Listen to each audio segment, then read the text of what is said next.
This week on Wildcat News, we find that the parking conditions at our local cookout have changed. We look into last week's talent show. And the impact and benefits of volunteering are addressed. All these stories and more coming up because Wildcat News starts now.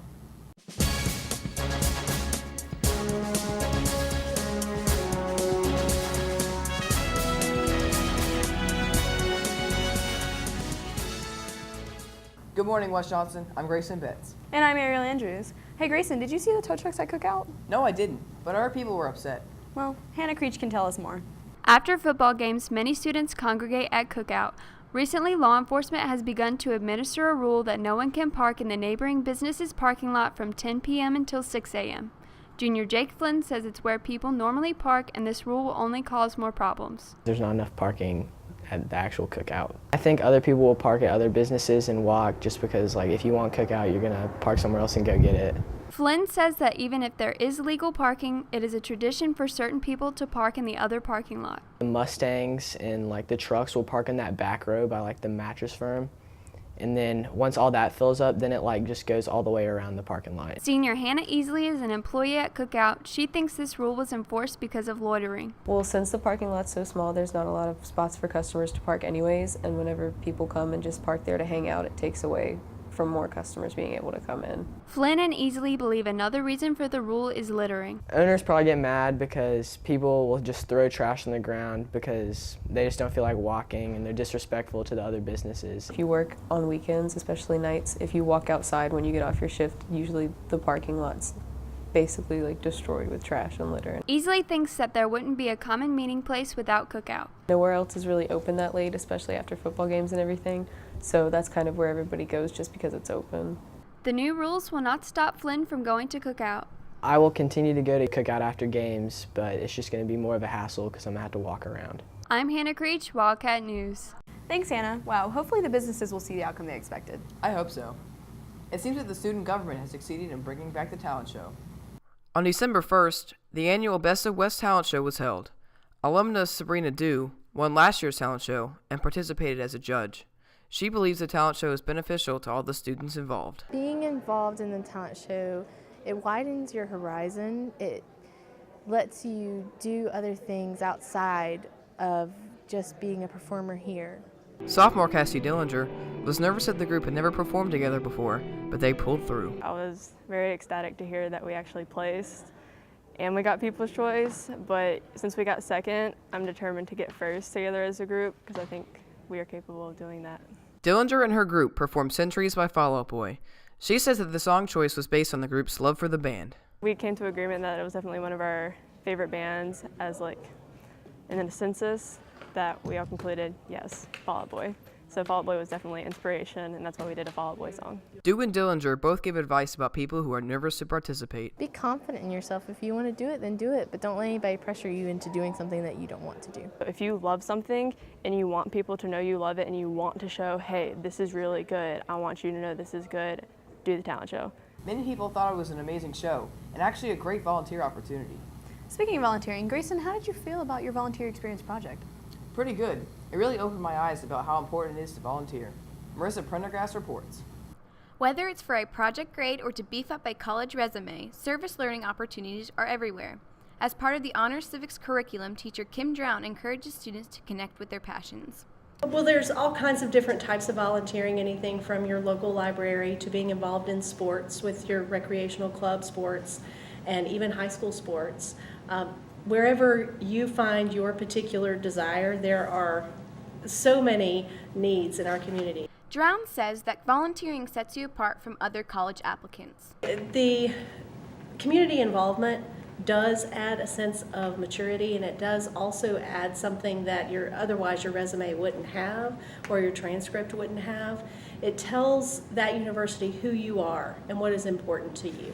Volunteering has an emotional impact as well. Senior Troy Tillery says that the work he does at the WJ Food Pantry is personally fulfilling. You get a warm, bubbly feeling from giving back to the community and helping people out. And I'd say that's the best part about the food pantry because I knew I was helping someone, but it really didn't hit me that I'm really making an impact on someone's life until later on. And it really gives you a sense of pride, selflessness, and maturity. Drown was inspired by a quote by Ralph Waldo Emerson that has shaped her life. To know that one life has breathed easier just because you have lived, that's to have succeeded. And I thought, well, I can't do anything else in my life. I want to make sure that somebody can live a little easier. I'm Marissa Prendergast, Wildcat News. Thanks, Marissa. Volunteering truly is beneficial. It really is, but you know what's not beneficial? Cheating. In a survey conducted by Donald McCabe, it was found that 95% of students say that they have taken part in some form of cheating. Chemistry teacher Shalonda McLean says she sees more honor students cheat than standard students. Some of it, I think, is laziness, but it's very hard to catch someone who's cheating. You know, you can walk around the room. If I'm on one side, they can have their phone out. You know, kids are smart today. They can get that phone put up before you even know. You know, you may see a hand move or something, but you have no idea. And if you have no proof, you can't accuse them of cheating. And I think the honors kids cheat more because the grade to them is more important than actually learning the material. A lot of times with honor students, parents are very involved in their academic career. And if they've never seen them fail or stumble or have any problems, they don't know how to attack it and how to help them because they've never seen it before. We need to focus on them learning the material and let them know that, okay, once you learn this material, your grade will come. Although the number of students who cheat is growing, there is still a large number of students who find it worthwhile to avoid academic dishonesty. When I do witness cheating, I get slightly angry, not all the way angry, it's almost pity as well because they think they're just achieving the same amount as I am. But I realize that when I get the good grade and when they get the good grade, the only difference is that I'm very proud of it. I'm putting in the effort and it's going to stick with me longer. So whereas they're just learning it for the moment, I'm going to have it for the rest of my life. Hopefully students will realize the importance and long-term benefits of truly learning material is much more worthwhile than cheating to make the grade. And now let's go over to Chase Faircloth with the rundown. I'm Chase Faircloth, and welcome to the rundown. Here's last week's scores. Thursday, swim placed 4th and wrestling placed 1st in their tri-match. Friday, men's basketball lost 58-38 and women's won 41-30 against South Johnston. There's a new team that will add some pep to games. Landry Connors reports. Stepping is a form of dance where participants use their bodies to clap, move, and make music. Assistant Principal and Step Team Advisor, Shanitra Mangum, explains why she got involved. I saw a need for some of our girls, and I decided to go ahead and step up and do it. Mangum believes the Step Team will bring a different style to our school. I want it to be so that the girls can maybe motivate kids to go to class. We can do a step in the hallway before classes start. I think it'll also change the dynamic in the classrooms because some of our girls are going to be pulling up their grades, are going to be more responsible in class, they're going to be more having more leadership in their classes. Mangum believes people should be on the lookout for these girls. They really are motivated and they're really trying to just better our school in general. Mangum says there are requirements to participate. First thing was that each of the girls had to have a grade above a C in all of their classes.